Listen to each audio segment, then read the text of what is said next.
Palang umaga mga ka-farmers. So ngayon nandito tayo sa Sitawan muli.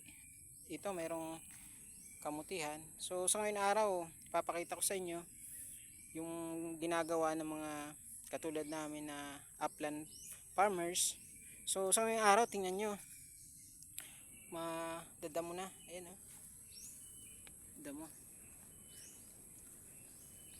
Yan. So kailangan natin tanggalin to. Kasi itong kamote, umaano na. Gumagapang na. Pag yan naunahan ng damo, so mahirap ng yun siya tanggalin kasi matatanggal yung mga ugat ng kamote natin. So ang ginagawa lang natin dito pag ganito, kasi manipis lang naman, minamano-mano natin to. Minsan gagamitan natin ng ganito, yung anong bolo, yung kumbaga ano na siya, ano ba tayo ito? Old bolo na to eh. So pwedeng tusukin natin ng ganyan or kamayin na lang natin ganyan pa isa-isa. Ang ginagawa ko nito, linalagay ko to sa sa sako, hindi ko na linalagay dito. Ayan, gawa nga ng ayun, may saging pala tayo.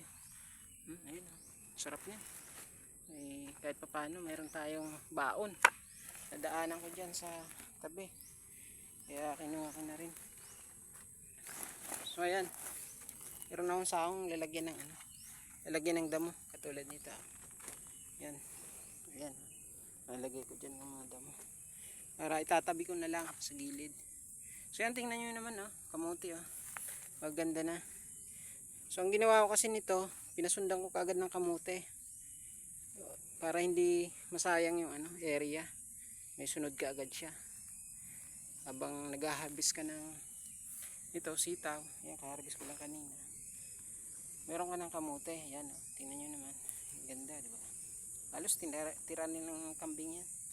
So ganun po yun. Ganun yung ginagawa ng mga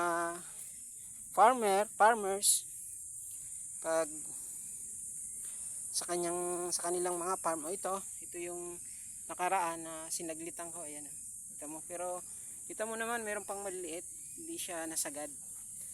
Ayan, pero tingnan nyo, maganda na, hindi na katulad ng malago.